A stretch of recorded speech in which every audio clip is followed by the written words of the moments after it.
Hey folks, welcome to update 139. So, one thing that I don't know if many of you know, or well, some of you probably know, I am writing a book on the Mad Trapper of Rat River, Albert Johnson. And I ordered another book to do some research and going to add some more information to my book.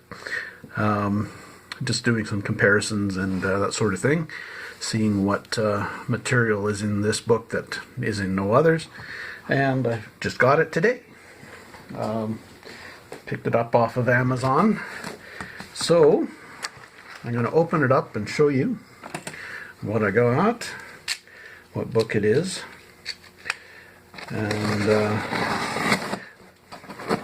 if I'm right, I think it's one of the more obscure ones that people don't know really is around. But we'll see. Unless this is another one. I love how the big box, little book, lots of air. Oh yeah, one of the obscure ones. So, it's called Mountie in Mucklucks. So it's got a story on the Mad Trapper, so I'm going to read it and see if there's anything different that pops up in it. So yeah, happy about that. I was able to buy that because I won a Amazon gift card on another live, which I talked about a little couple updates back. Anyway, yeah. But if you want to learn more about the Mad Trapper, check out my On the Trail of the Mad Trapper webpage on Facebook, which I'll leave a link to below. And you can check it out. It's a very interesting story. It was such a dramatic chase between the Mounties and their search party and the Mad Trapper himself that it was basically the topic of conversation during that time. Was on the radios all across Canada and the US. People were glued to the radios, even more than what they did for OJ there. But if you remember OJ and the white Bronco and the dramatic police chase, yeah, except this guy was not OJ. This guy was a real badass. So yeah, he was the real thing, and ended up doing a couple superhuman feats as well. He crossed a mountain pass in minus 45 Celsius degree weather. It was a iced over mountain pass, 700 foot, kind of straight up kind of thing. So yeah, it was deemed impossible to do by the local native tribes as well. And he did it. And he did it on foot, of course, with homemade snowshoes, and sustaining himself on birds and squirrels and that sort of stuff. He really, yeah, he led the RCMP on quite the chase. Anyway, yeah, so you might want to check it out. Like I said, I'll leave the link below. And then you can check through the past year or so of all my different links and the like. And if you do a search for the Mad Trapper of Rat River or Albert Johnson, you'll find more information on him as well. To date, nobody knows who he was. He was killed in the end. I'll give you that little bit of info. He was killed at the end of the chase, but nobody knows who he really was. They think Albert Johnson was just an alias.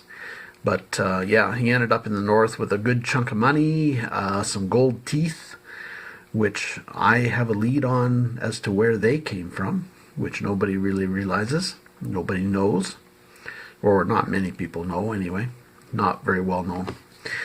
And yeah, originated in Manitoba, of all places, here. Anyway, so I've given you too much info now, so go check out the link. And yeah, what else? Yeah, shipped off a couple parcels. One of the things I bought, a little railway glass, I sold already.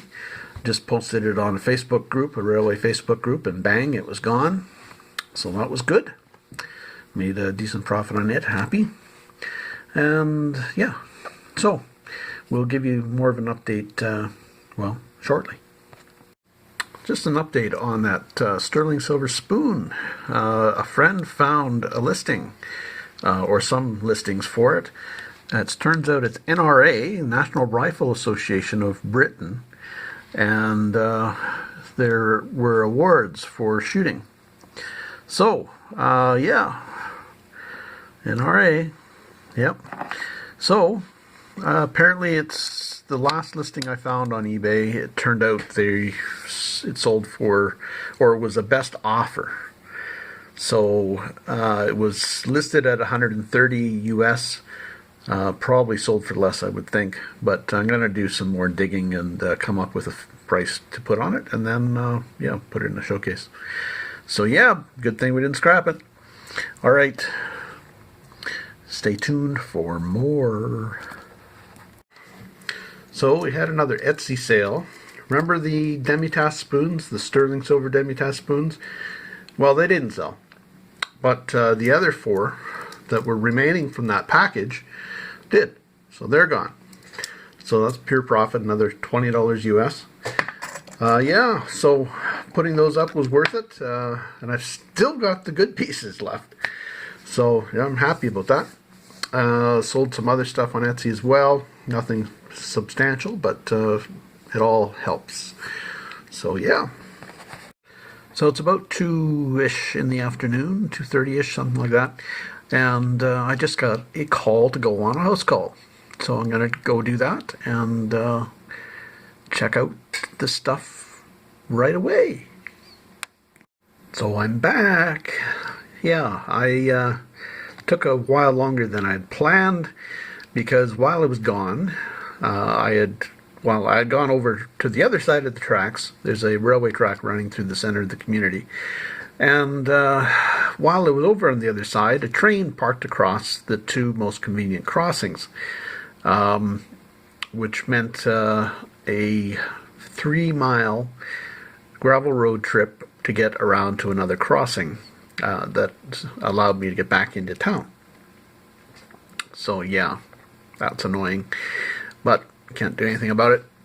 Anyway, yeah, so I'm gonna look at the stuff right now. So that's kind of how I feel right now. This was a little gift I got from the house call, but I kind of feel that way after realizing something. I bought this little stack of catalogs, mainly 70s. There's 3 1970s, one's from Eaton's, and I think, yeah, they're all Eaton's.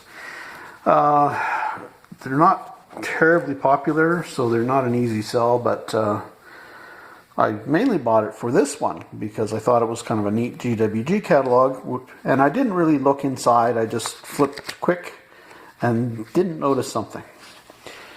It's not a catalog at all.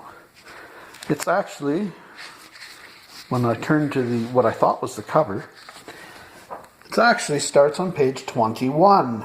So this is actually not a catalog at all, but just a book with a couple GWG ads. Granted, they're nice ads, and I'll clip them out and save them, but not really worth what I paid for it, unfortunately.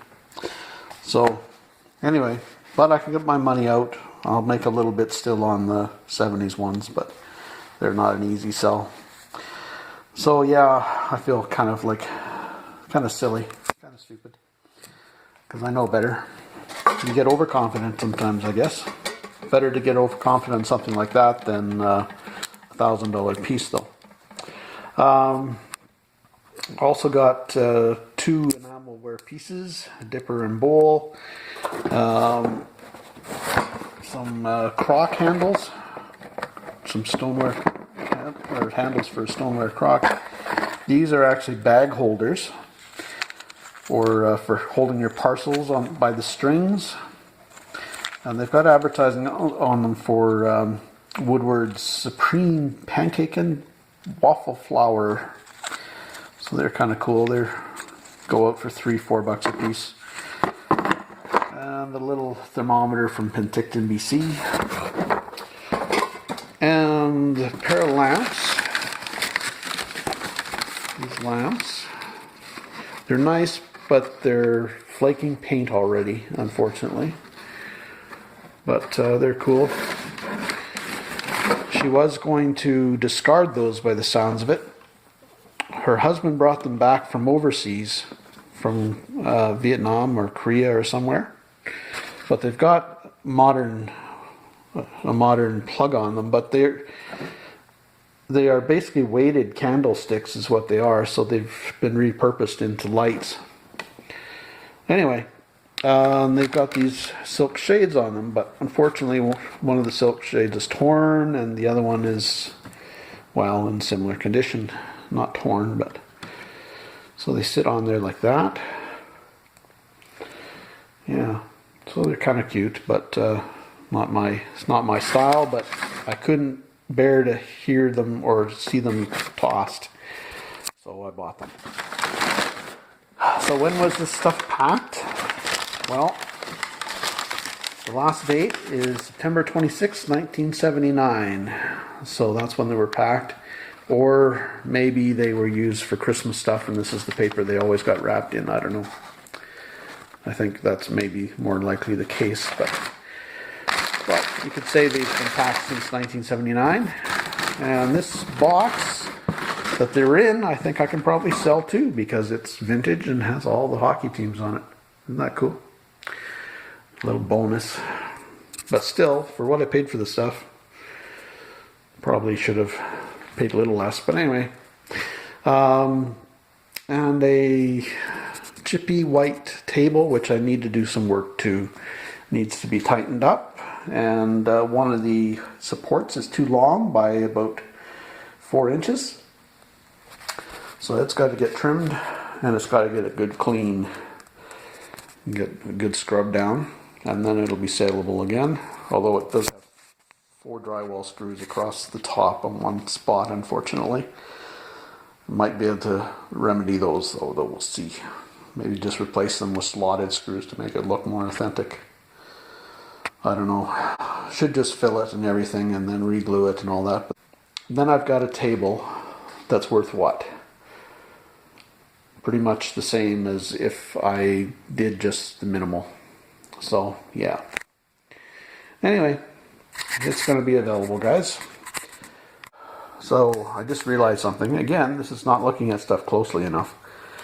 These are candlesticks that have been converted. I knew that in the first place, but they weren't factory converted. There's no way they were factory converted because there's no hole for the cord to go out of the top of the candlestick. So thus, when it sits on a surface, it's sitting on the cord and is wobbly. So there's no way if they did that in the factory. So what we're going to do is remove the cord, snip the cord, pull the socket, put a nice little white candle in there for looks only, and put the shade on it. And then somebody will have kind of a shabby chic style thing going. Then they'll be saleable for decent money. Anyway, that's what we're looking at. So I trimmed off the cord, brought it back to just being a candle holder with a clip-on shade. But I wanted to show you something. So this is why you don't plug in stuff that you're not sure of when you get it, your vintage lamps and such. And you should always examine the wiring first, inside and out. Anyway, outside, you can see it's scarred up here and broken and the like. There's a shock hazard there. And down the road, there's one that is so solid, you can literally take it apart with your fingers. So you got bare wires right there. And those will short out nicely. But inside, if you had plugged them in and gripped the candlestick, you probably would have gotten electrocuted. As you can see, it's going to bare wire there. And these went through a little tiny hole in the top. So odds are they were hanging freely or otherwise arcing on the side of the candle holder. So if you were gripping the candle holder, you'd get a nice jolt or electrocuted. So yeah, that's why you don't do anything. Check that out. That's how it came out of the candlestick. Don't you just love home wiring jobs? Pretty scary.